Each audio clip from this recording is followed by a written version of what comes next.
Hello my dear students, I am your chemistry master teacher. Welcome to my channel. Today we will continue the first chapter of NCERT class 9, Matter in our surrounding.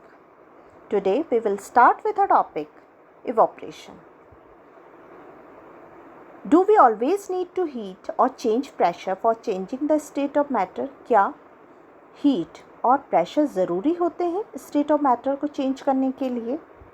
हमने आसपास की life में या daily life में कुछ example हैं जब हमने देखा कि लिक्विड जो है वेपर में चेंज हो जाता है without reaching to its boiling point.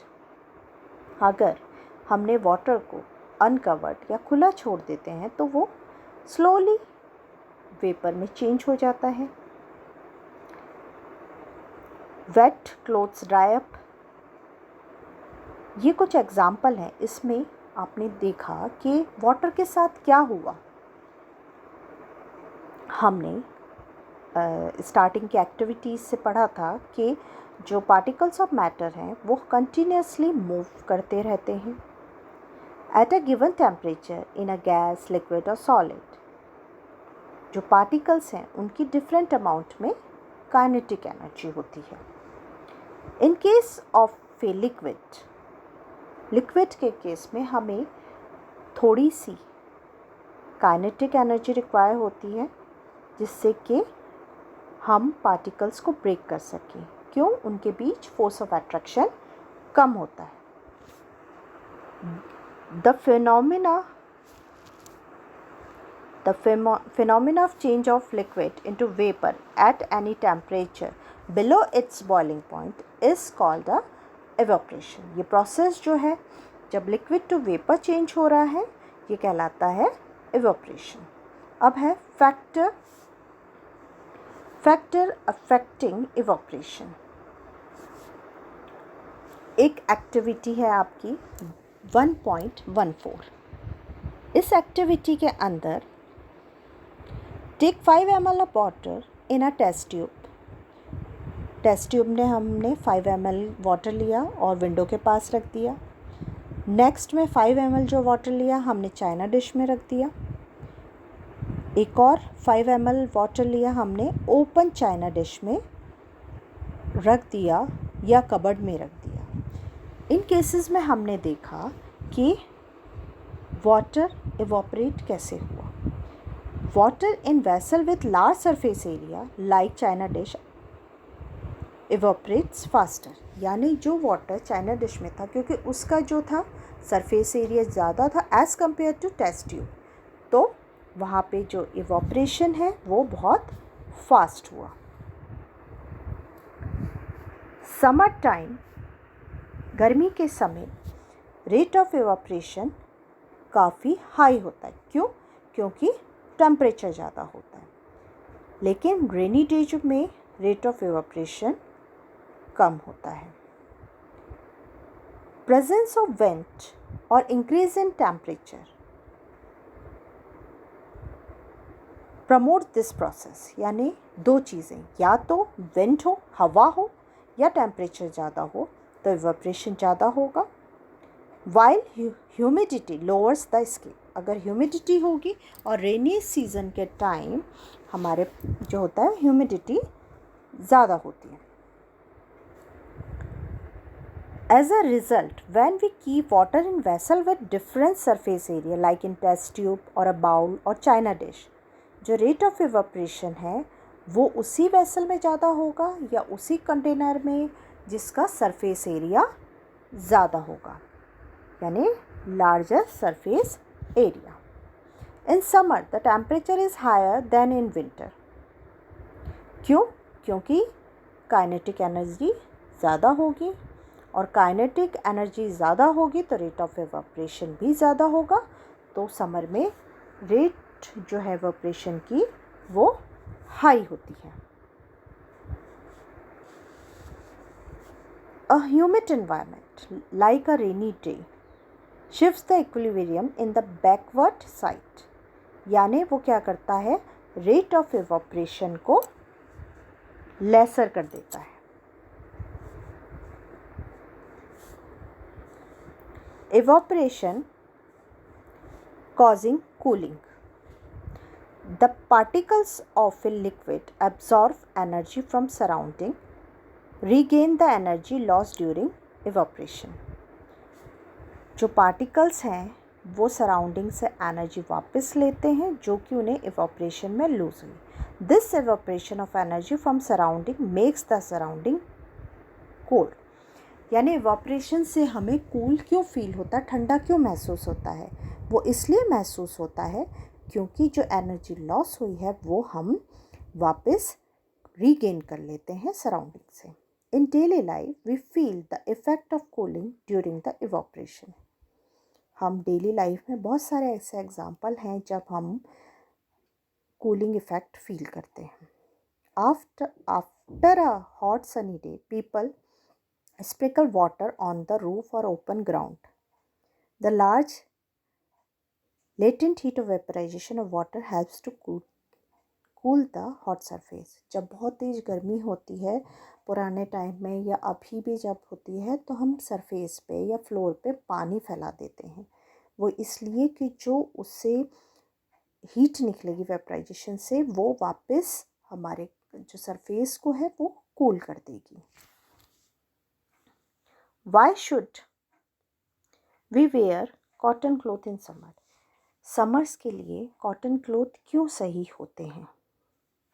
During summer, we perspire more because of the mechanism of our body which keep us cool. Same हमारी बॉडी के साथ भी होता है कि हमें स्वेटिंग ज़्यादा होती है. वो स्वेटिंग जो हमारे से जो वाटर निकल रहा है वो हम सराउंडिंग से वापस हीट को रिटेन करते हैं और हमारे को कूलिंग इफेक्ट प्रोवाइड करता है.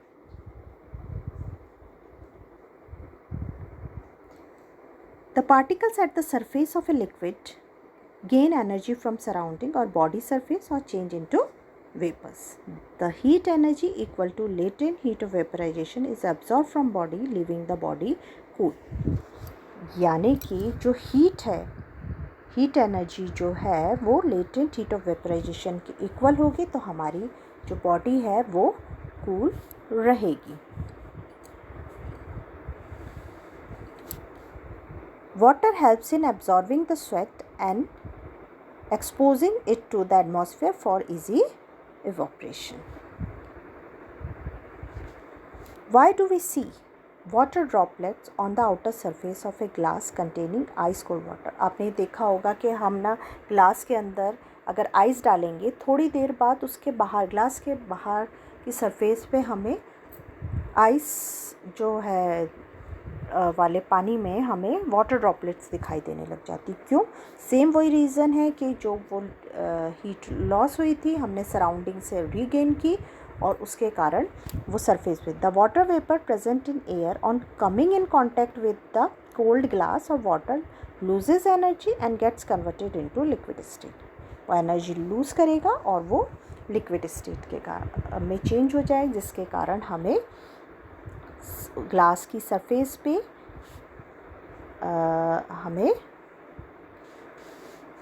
वाटर ड्रॉपलेट्स दिखाई देंगी. Question answer. Why does a desert cooler cool better on a hot dry day? Desert cooler जो है वो हमें जब बहुत ज़्यादा गर्मी होती है तो हमें उससे ठंडा क्यों लगता है? The outer walls of a cooler gets sprinkled by water constantly. उसमें पानी गिरता रहता है. जो वाटर इवॉपरेट होता है किसके कारण? हॉट ड्राई वेदर के कारण. फिर evaporation cause cooling of inside air of cooler.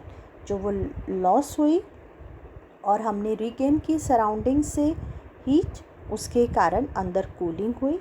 This cool air is sent in the room by the fan. ऐसे ही आपने देखा होगा कि मटका जो होता है वो ठंडा पानी हम गर्मियों में उसके अंदर पानी जो रखते हैं वो ठंडा होता है. सेम वही रीज़न है कि उसके अंदर क्या होते हैं? पोर्स होते हैं. Porous with lot of pores. The water oozes out through this pores and water gets evaporate हो जाता है and causing a cooling effect जिसके कारण उसके अंदर का पानी ठंडा रहता है। Next question, why does our palm feel cold when you will put some acetone, petrol or perfume on it? Same वही रीज़न है कि जैसे ही वो एयर के कांटेक्ट में आएगा इवोपरेट होगा और इवोपरेट होने के कारण उससे हमें कूलिंग सेंसेशन फील होगा। Why we able to sip hot tea और milk faster than a saucer rather than a cup? हम सॉसर में चाय डाल के इजीली सिप कर पाते हैं एज़ कम्पेयर टू कप। जो टी है, अभी हमने पढ़ा था कि जिसका सरफेस एरिया ज़्यादा होता है वो इजीली वहाँ पे इवोपरेट होता है, यानी सॉसर में जो टी होती है वो इजीली कूल हो जाती है। The rate of evaporation is faster with increase surface area. तो सॉसर में जो टी होती है वो जल्दी ठंडी होती है, इसलिए हम उसे इजीली सिप कर पाते हैं as compare to the cup. What type of cloth should we wear in the summer? अभी हमने इसमें पढ़ा कि हम क्यों कॉटन क्लोथ्स पहनते हैं, क्योंकि जो लाइट कलर है वो रिफ्लेक्ट करता है हीट को, और कॉटन क्लोथ्स के अंदर जो होते हैं वो पोर्स होते हैं which absorb sweat and allows sweat to evaporate faster and thereby giving a cooling effect. That's all for today's video. Now we will meet in the next video. Till then, be tuned, and if you like my video, then please like and share my video. Please subscribe to my channel and don't forget to press the bell icon so that you get the latest notification of my video. Thank you.